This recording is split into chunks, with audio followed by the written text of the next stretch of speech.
esfaqueada por ex-companheiro no bairro do Cordeiro, zona oeste do Recife. No mesmo bairro, um homem é preso por importunação sexual contra 3 garotas.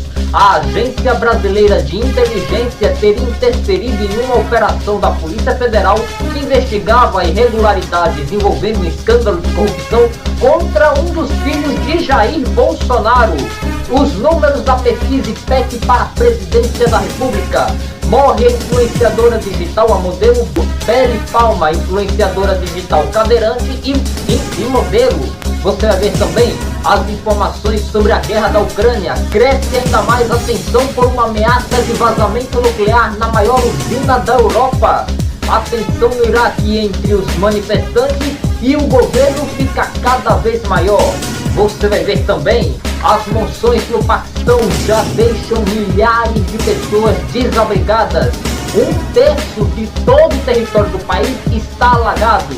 E ainda a morte do ex-líder soviético Mikhail Gorbachev.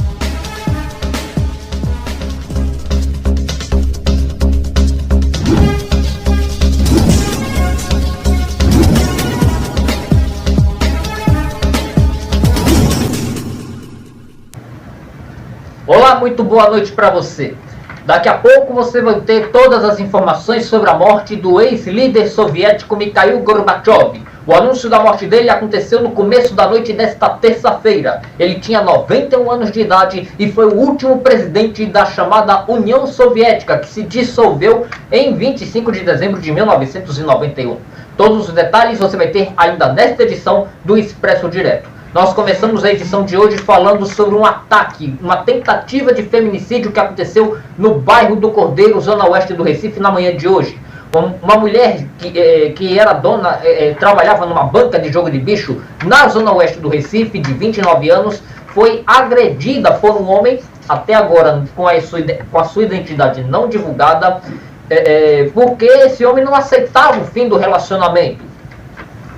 A vítima, vendo a aproximação deste homem, chegou a correr para pedir socorro. As pessoas não entenderam o que aconteceu e ele conseguiu golpeá-las na cabeça, nos braços e em parte do tórax. Esta mulher perdeu 2 dedos das mãos, segundo as informações de testemunhas, mas o Hospital da Restauração não confirma a notícia. O suspeito de ter cometido o crime está foragido. A vítima de 29 anos segue internada na central de traumatologia do Hospital da Restauração. Próximo do local deste crime está o Hospital Getúlio Vargas, onde ela recebeu os primeiros socorros. Ela passou por uma cirurgia, foi transferida para o Hospital da Restauração, fez uma cirurgia e agora está em observação de acordo com o HR.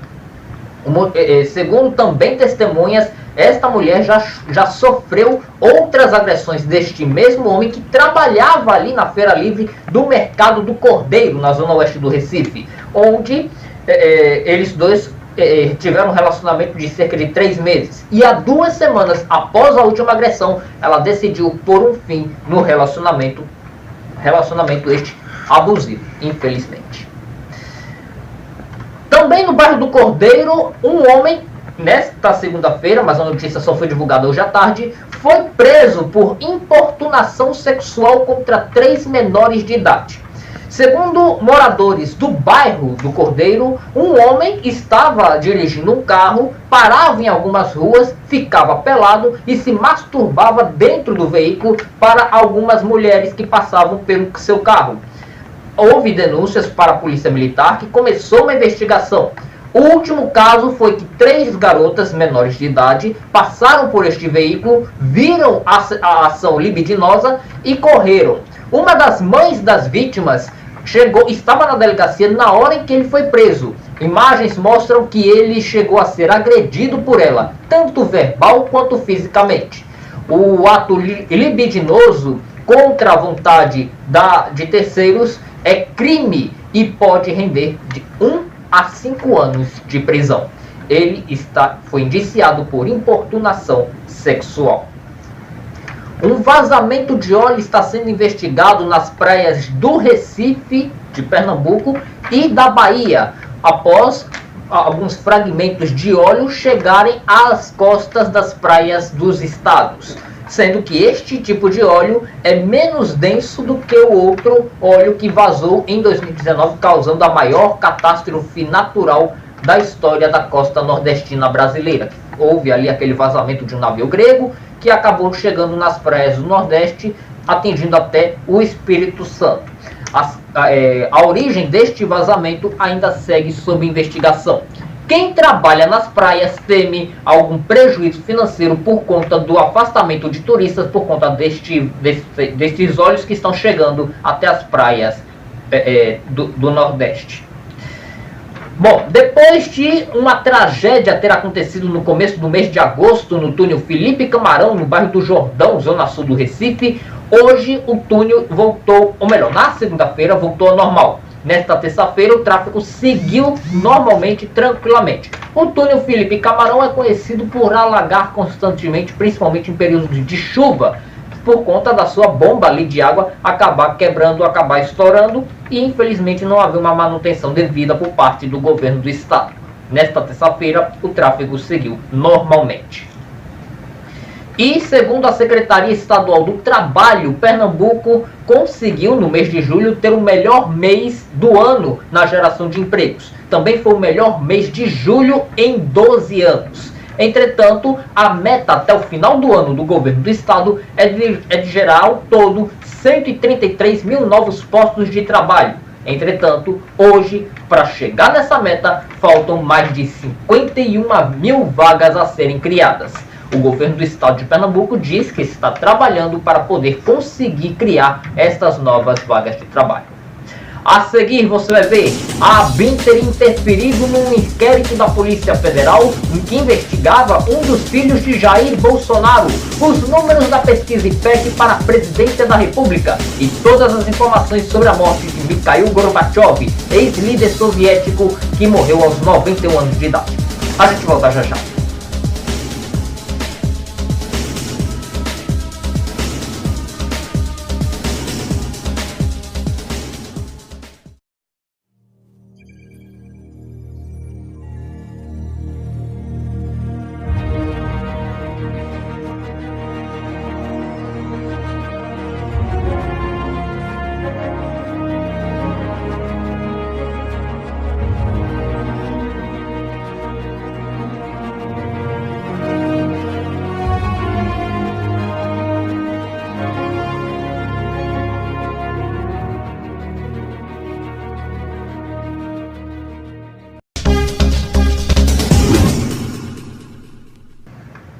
A Agência Brasileira de Inteligência, a ABIN, teria tentado interferir no inquérito da Polícia Federal que investigava um suposto esquema de corrupção envolvendo um dos filhos de Jair Bolsonaro. Segundo um integrante da Agência Brasileira de Inteligência, liderada por Alexandre Ramagem, amigo pessoal de Jair Bolsonaro, ele teria recebido uma ordem para poder investigar tal inquérito para evitar qualquer tipo de problemática, qualquer tipo de problema para a imagem do presidente Jair Messias Bolsonaro. O filho em questão é Jair Renan, um dos mais novos do atual presidente, que teria, junto com seu preparador físico, Alan Lucena, recebido um carro elétrico de um empresário do Espírito Santo para, em troca, este empresário receber recursos do governo federal como uma forma de propina. A investigação segue em andamento na Polícia Federal e, segundo este integrante da ABIN, que prestou depoimento em 2021, chegou a dizer que seguiu Alan Lucena, que percebendo essa atitude, chamou a polícia e, em depoimento, este integrante da ABIN disse que era da Agência Brasileira de Inteligência e explicou toda esta esquemática. Este escândalo pode pesar negativamente para o atual presidente Jair Bolsonaro. A informação foi divulgada pelo blog de Jamildo Melo, do Jornal do Comércio. Morreu a influenciadora Belle Palma. A influenciadora, modelo de 29 anos, faleceu após ela ter uma parada cardiorrespiratória, após tentar ali solucionar um engasgo. Ela teria se engasgado e acabou sofrendo, infelizmente, uma parada cardiorrespiratória. Desde criança, ela tinha um problema na coluna e na coluna espinhal, e por conta justamente disso, ela era cadeirante. Ela fazia vários atos em prol da defesa dos deficientes. E como a gente vem anunciando desde o começo da edição do Expresso Direto, como a gente também anunciou em plantão, morreu Mikhail Gorbachev, o ex-líder da União Soviética, o último da União Soviética. Mikhail Gorbachev morreu aos 91 anos de idade, vítima de uma grave doença que não foi divulgada pela imprensa russa. Mikhail Gorbachev era descendente de russo-ucranianos. Nasceu em 2 de março de 1931. Nos anos 50 se formou em Direito e já começou a atuar na política. Começou a governar a União Soviética em 1988. Em agosto de 1991 chegou a sofrer um golpe de Estado que chegou a sair do poder, mas depois retornou. Gorbachev, que também alguns chamam de Mikhail Gorbachev, deixou a presidência da União Soviética na sua dissolução, em 25 de dezembro de 1991. Países que integravam a União Soviética, como a Ucrânia e a Rússia, passaram a se tornar nações independentes. Mikhail Gorbachev, na Rússia, foi substituído por Boris Yeltsin, que em 99 começou a ser substituído por Vladimir Putin, que segue no poder da Rússia até os dias de hoje. Falando da Rússia, o governo russo hoje pediu 24 anos de prisão por um jornalista acusado, segundo o governo russo, acusado pelo governo russo de alta traição. Os detalhes na reportagem da agência France Press. O Tribunal Municipal de Moscou confirmou nesta terça-feira o pedido de 24 anos de prisão para Ivan Safronov. O jornalista investigativo de 32 anos é especialista em assuntos militares e responde à justiça russa por crimes de traição. Safronov foi preso em julho de 2020 e o Ministério Público russo quer que ele seja levado para uma colônia penal de regime severo. A prisão de Safronov ocorreu em meio à crescente pressão contra a imprensa independente russa. Seu caso foi denunciado por antigos colegas como uma vingança por seus artigos sobre incidentes ou fracassos dentro das Forças Armadas russas. Desde abril, ele está sendo julgado a portas fechadas por se tratar de um processo de espionagem e traição da pátria. Na abertura do julgamento, o jornalista proclamou sua inocência e denunciou o extremo cinismo da justiça russa. Moradores da usina nuclear de Zaporizhia já esperam o pior. O risco de vazamento nuclear da maior usina nuclear da Europa por conta dos bombardeios que vem ocorrendo por conta da guerra da Ucrânia estão cada vez maiores. Os ucranianos que vivem perto da usina nuclear de Zaporizhia se preparam para o pior. Durante semanas, Rússia e Ucrânia se acusaram de bombardear o complexo da usina, a maior da Europa, ocupado por tropas de Moscou desde março. Sobrevivemos ao acidente na usina nuclear de Chernobyl. A ameaça era muito grande, mas sobrevivemos, graças a Deus. Hoje, na minha opinião, a ameaça é de 100%. É nisso que acredito. São 6 reatores, não apenas um. Como muitos outros moradores, Caterina foi a uma escola na segunda-feira para receber comprimidos de iodo que ela deve tomar em caso de contaminação radioativa. As pílulas saturam a glândula tireoide para evitar que o iodo radioativo se ligue a ela. As autoridades locais distribuem os comprimidos em 13 pontos da cidade desde 23 de agosto. Essa pílula deve ser tomada em caso de perigo quando o alarme soar nas primeiras 6 horas após o anúncio. Crianças de 6 a 12 anos devem tomar meio comprimido, pessoas de 12 a 40 anos devem tomar um comprimido completo, de 125 miligramas, em caso de perigo. Os serviços de emergência já realizam exercícios de evacuação para moradores e praticam a descontaminação de poeira radioativa.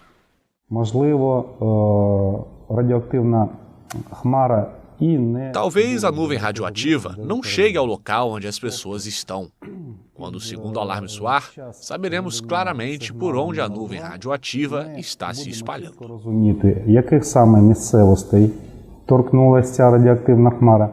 Kiev também acusa Moscou de armazenar armas pesadas e munições na usina nuclear, além de ter uma guarnição de 500 soldados. O Kremlin disse que só tem pessoal de segurança e pediu que a comunidade internacional exerça pressão sobre a Ucrânia para reduzir a tensão em torno da usina nuclear. Militares de Israel prenderam em Gaza o ex-diretor da ONG World Vision. A justiça israelense condenou Mohamed Halabi, ex-diretor palestino da ONG World Vision na faixa de Gaza, a 12 anos de prisão. Halabi foi considerado culpado em junho por ter beneficiado o movimento islâmico armado Hamas, que governa o enclave, com dezenas de milhões de dólares. Na sentença, o tribunal já inclui os últimos 6 anos que o acusado passou detido. Durante todo o processo, que foi altamente secreto pelo que Israel considera razões de segurança, Halabi se declarou inocente e seu advogado denunciou um processo político. Ele insiste que é inocente, que não fez nada e que não há provas. Pelo contrário, ele provou ao tribunal, além de qualquer dúvida razoável, que garantiu que nenhum dinheiro fosse convertido ou desviado para o Hamas ou qualquer outro terceiro. Sua ex-empresa garantiu, após uma auditoria interna, que o réu não havia desviado qualquer quantia para o Hamas, movimento considerado terrorista por Israel e muitos países ocidentais. Outra investigação lançada pela Austrália, que havia interrompido suas muitas doações aos palestinos e ao World Vision após a prisão de Halabi, também indicou que nada apontava para um desvio de fundos. A alta comissária da ONU para os Direitos Humanos expressou sua séria preocupação com este caso, apontando para a falta de provas e o não respeito aos padrões internacionais para um julgamento justo. A Organização Mundial da Saúde disse nesta terça-feira que a varíola dos macacos na Europa está seguindo o caminho certo. A Organização Mundial da Saúde está otimista com a situação da epidemia de varíola dos macacos na Europa. O continente é o mais afetado desde que a doença saiu da África e começou a se espalhar pelo mundo. There are encouraging early signs, as evidenced in France, Germany, há sinais encorajadores mostrados na França, Alemanha, Portugal, Espanha, Reino Unido e outros países de que a epidemia pode estar diminuindo. Para avançar na eliminação na nossa região, precisamos intensificar nossos esforços. Ainda acreditamos que podemos eliminar a transmissão sustentada de humano para humano na região, se nos comprometermos com isso e usarmos os recursos necessários para este fim. Nos 53 países que compõem a região da OMS Europa, que inclui a Rússia e países da Ásia Central, mais de 22 mil casos de varíola foram registrados em 43 países, representando mais de 1/3 dos casos em todo o mundo. Na semana passada, a OMS relatou um declínio de 21% em novos casos em todo o mundo, após 4 semanas sucessivas de aumentos. A fim de eliminar a propagação do vírus na Europa, a OMS instou os países a continuar com medidas de monitoramento, vacinação direcionada, identificação de casos de contato e envolvimento com a comunidade homossexual masculina, onde o vírus mais se espalha. 1/3 do território do Paquistão está completamente inundado devido às monções históricas que atingem o país.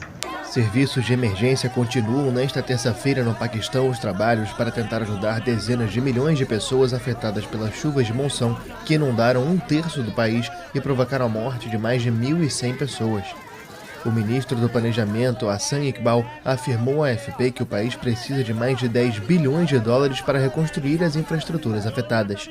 As chuvas começaram em junho e provocaram as inundações mais letais em mais de uma década. Plantações vitais para a sobrevivência da população foram devastadas e mais de 1 milhão de casas foram totalmente destruídas. Autoridades e organizações humanitárias tentam acelerar a entrega de ajuda a mais de 33 milhões de pessoas afetadas, mas a tarefa é complicada devido aos danos nas rodovias e pontes. A ONU e o governo do Paquistão fizeram oficialmente um apelo por 160 milhões de dólares para financiar a ajuda de emergência. No sul e oeste do país, as pessoas desabrigadas procuram refúgio nas estradas e ferrovias elevadas para escapar da inundação. A temporada de monção, que vai de junho a setembro, é essencial para irrigar as plantações e para reabastecer os recursos hídricos do subcontinente indiano, mas também inclui uma grande parcela de destruição e tragédias a cada ano.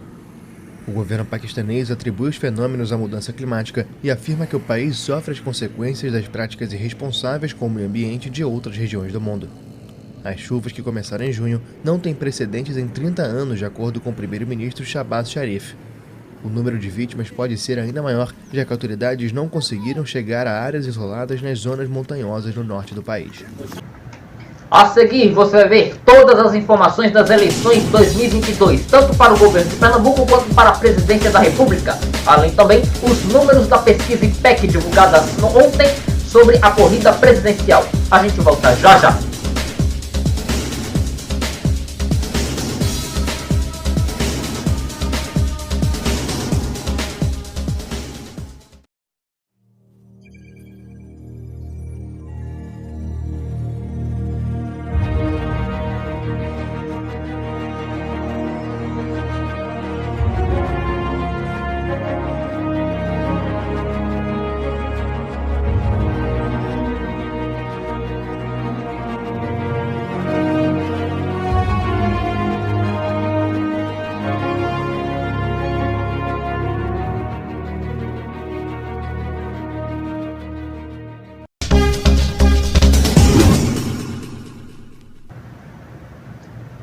Futebol.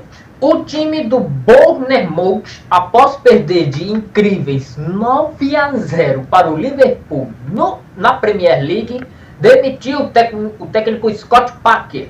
Scott Parker teria criticado a diretoria do time por conta de ali não haver negociações para a contratação de novos jogadores. O resultado, Scott foi demitido.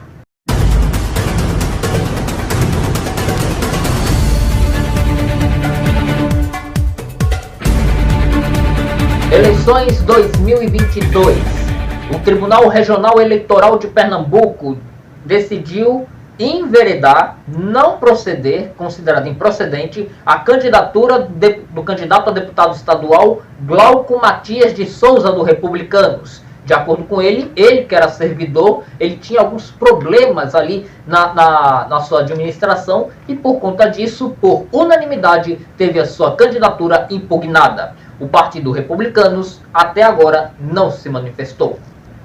E saiu nesta segunda-feira a pesquisa IPEC, antigo Ibope, sobre a corrida presidencial.